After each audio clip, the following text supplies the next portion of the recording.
Viewers. नमस्कार दर्शकों, मैं शिबा शेख और आप देख रहे हैं MNS न्यूज। ब्रेक के बाद एक बार फिर स्वागत है आपका शाम की खबरों में। आइए एक नजर डालते हैं हेडलाइंस पर। राज्यसभा में एंट्री करेंगे अभिनेता कमल हसन। DMK ने चुनाव में दी एक सीट। अरविंद केजरीवाल ने खटखटाया कोर्ट का दरवाजा। CII के शिखर सम्मेलन में पहुंचे राजनाथ सिंह। आइए देखते हैं खबरें विस्तार से। राज्यसभा में एंट्री करेंगे अभिनेता कमल हसन। DMK ने चुनाव में दी एक सीट। अभिनेता से राजनेता बने कमल हसन संसद के ऊपरी सदन राज्यसभा में एंट्री ले सकते हैं। दरअसल तमिलनाडु में सत्ताधारी दल DMK ने खुलासा किया है कि उनसे राज्यसभा के द्विवार्षिक चुनाव में 4 सीटों पर चुनाव लड़ेगी।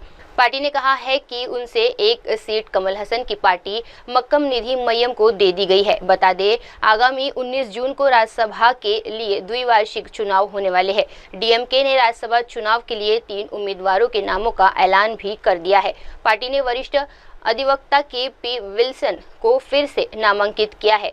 इसके अलावा DMK के 2 अन्य उम्मीदवार सम्मेलन से पार्टी के नेता SR शिवलिंगम तथा कवि, लेखक और पार्टी पदाधिकारी रुकैया मलिक होंगे। बता दें कि तमिलनाडु से आने वाले 6 राज्यसभा सांसद आगामी 24 जुलाई 2025 को रिटायर हो जाएंगे। रिटायर होने वाले नेताओं में PMK के अंबुमनी रामदास और MDMK शीर्ष नेता वाकई भी शामिल है।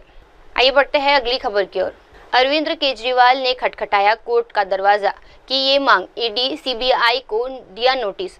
आबकारी निधि घोटाले में आरोपी दिल्ली के पूर्व मुख्यमंत्री अरविंद केजरीवाल ने अब कोर्ट का दरवाजा खटखटाया है। उन्होंने राउज एवेन्यूज कोर्ट में एक अर्जी दाखिल कर पासपोर्ट के नवीनीकरण के लिए NOC की मांग की है। अरविंद केजरीवाल के वकील ने कोर्ट को बताया कि उनका निजी पासपोर्ट साल 2018 में ही समाप्त हो चुका है और नए पासपोर्ट के लिए उन्हें ED और CBI से NOC चाहिए। इस पर कोर्ट ने ED और CBI को नोटिस जारी कर उनके जवाब मांगे हैं। अब इस मामले में 4 जून को असली सुनवाई होगी। इस बीच दिल्ली हाई कोर्ट ने आबकारी नीति घोटाले से जुड़े एक और मामले में अरविंद केजरीवाल और मनीष सिसोदिया की याचिकाओं पर 12 अगस्त की तारीख तय की है। ये याचिकाएं ट्रायल कोर्ट द्वारा ED को आरोप पत्र पर संज्ञान लेने के फैसले के खिलाफ दायर की गई है। वहीं केजरीवाल की तरफ से वकील विक्रम चौधरी ने तर्क दिया कि इस मामले में अब तक सभी आरोपियों को जमानत मिल चुकी है। ऐसे में केजरीवाल की जमानत भी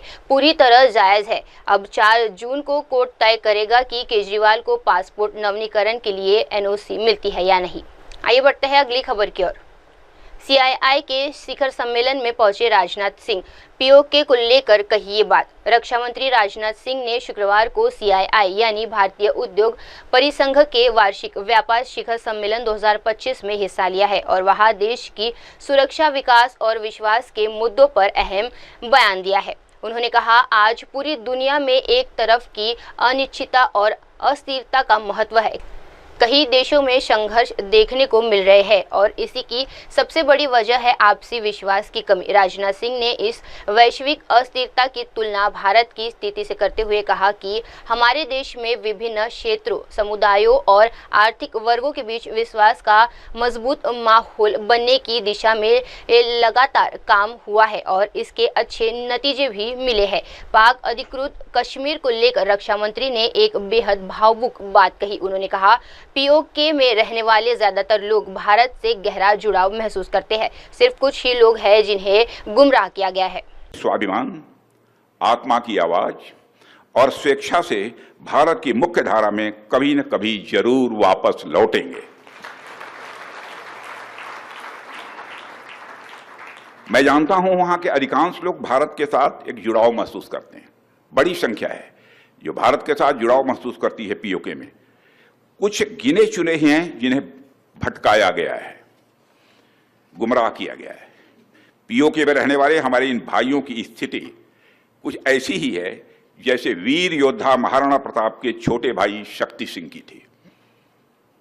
मैं फिर से दोहराना चाहूंगा, POK में रहने वाले हमारे इन भाइयों की स्थिति कुछ ऐसी ही है जैसे वीर योद्धा महाराणा प्रताप के छोटे भाई शक्ति सिंह की थी। छोटे भाई शक्ति सिंह के अलग हो जाने पर भी बड़े भाई महाराणा प्रताप का विश्वास अपने छोटे भाई के प्रति बना रहता है और वह बड़े विश्वास के साथ कहते हैं कि तब कुपंथ को छोड़ सुपथ पर स्वयं चला आएगा, मेरा ही भाई है मुझसे दूर कहां जाएगा।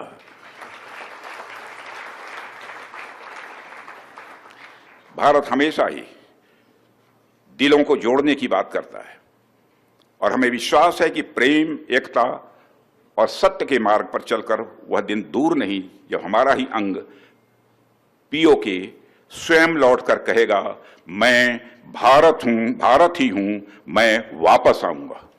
और वापस आया हूं, मैं भारत ही हूं, मैं वापस आया हूं, यह पीओके कहेगा, ऐसा मेरा पक्का विश्वास है। पीओके की भारत से एकजुटता इस देश की सांस्कृतिक, सामाजिक और आर्थिक समृद्धि पर निर्भर करती है। साथियों, जब मैं मेक इन इंडिया के माध्यम से प्रॉस्पेरिटी की बात करता हूं तो मेरी बात सिर्फ डिफेंस मैन्युफैक्चरिंग तक ही सीमित नहीं है। मेक इन इंडिया हमारे लिए यह डिफाइनिंग मूवमेंट है जो 20वीं शताब्दी में जापान में आया था।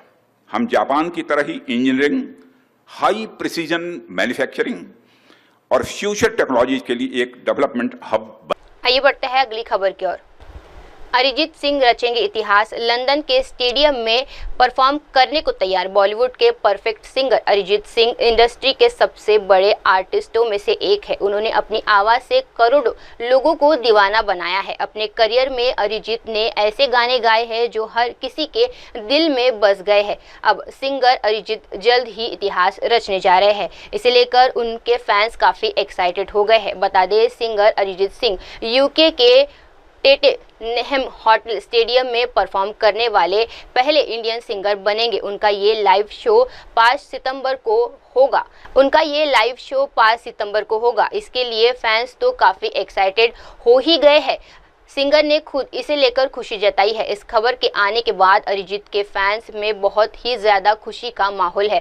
लंदन में रहने वाले उनके फैंस अब इस इवेंट की बेसब्री से इंतजार कर रहे हैं। सिंगर के लंदन में होने वाले इस कॉन्सर्ट में एक टिकट 6 जून 2025 से मिलना शुरू हो जाएगी। आइए बढ़ते हैं अगली खबर की ओर।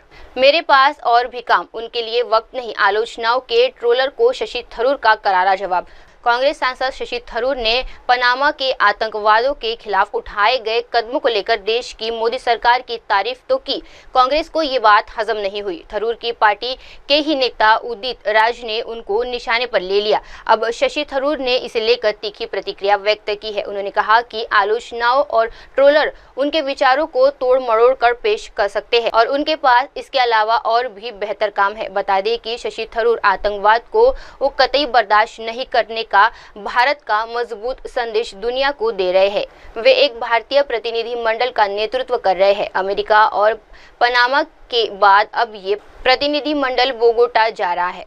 बेटियों का सिंदूर मिटाने वालों का जीना हराम, सिक्किम में पीएम मोदी की 10 बड़ी बातें। पश्चिम बंगाल के बारडोरा से वीडियो कॉन्फ्रेंस के जरिए सिक्किम के लोगों को संबोधित करते हुए पीएम मोदी ने न सिर्फ राज्य की विकास की गाथा की तारीफ की बल्कि आतंकवाद के खिलाफ भारत के रुख को भी सामने रखा। पीएम मोदी ने कहा, सिक्किम के लोग पर्यटन की पावर को समझते हैं।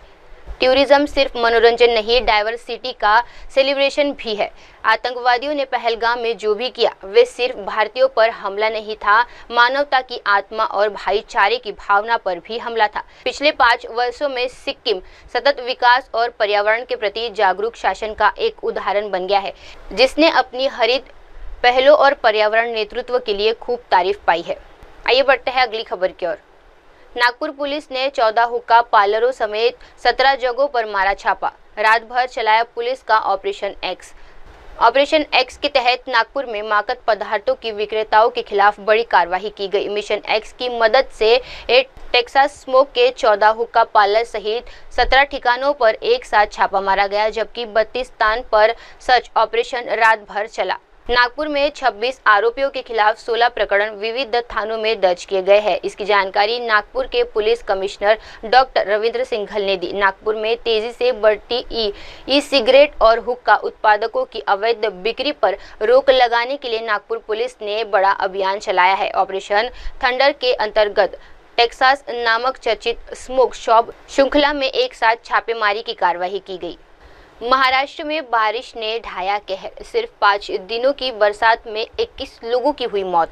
महाराष्ट्र में मानसून की दस्तक ने पहले ही सप्ताह में कहर बरसा दिया है। बीते 5 दिनों में 24 से 28 मई की मूसलाधार बारिश और आंधी तूफान के चलते राज्य भर में 21 लोगों की मौत हो चुकी है, जबकि 12 अन्य घायल हुए हैं। सबसे अधिक मौतें बिजली गिरने की घटनाओं से हुई है, जहां 8 लोग असमय कॉल का शिकार हो गए हैं। इस गंभीर स्थिति को देखते हुए मुख्यमंत्री देवेंद्र फडणवीस ने सभी जिला कलेक्टरों को निर्देश दिए हैं कि वे तत्काल नुकसान का पंचनामा कर राहत कार्य शुरू करें।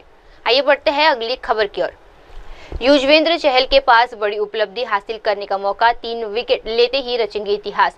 पंजाब किंग्स की टीम आईपीएल 2025 के सीजन के क्वालिफायर 1 मुकाबले में रॉयल चैलेंजर बेंगलुरु की टीम के खिलाफ मुकाबला खेलने मैदान में उतरेगी। इस मैच में पंजाब किंग्स की कोशिश लीग जीत हासिल कर सीधे फाइनल में अपनी जगह को पक्का करने पर होगी। अभी तक इस सीजन पंजाब किंग के गेंदबाजों का भी बेहतरीन प्रदर्शन देखने को मिला, जिसमें लेग स्पिनर युजवेंद्र चहल का भी नाम शामिल है। लीग टेस्ट के आखिरी 2 मैचों में चहल भले ही उंगली की चोट के चलते नहीं खेल सके, लेकिन आरसीबी के खिलाफ क्वालिफायर 1 मुकाबले में उनकी वापसी की पूरी उम्मीद की जा सकती है, जिसमें चहल के पास इतिहास रचने का भी मौका होगा। अब वक्त हो चला है दर्शकों एक छोटे से ब्रेक का। ब्रेक के बाद भी जुड़े रहिए, देखते रहिए शाम की तमाम बड़ी खबरें। धन्यवाद। हाय हेलो नमस्कार, मैं हूं पंकज विष्णु और आप देख रहे हैं MNS न्यूज। आप देख रहे हैं MNS न्यूज, सच जरूर।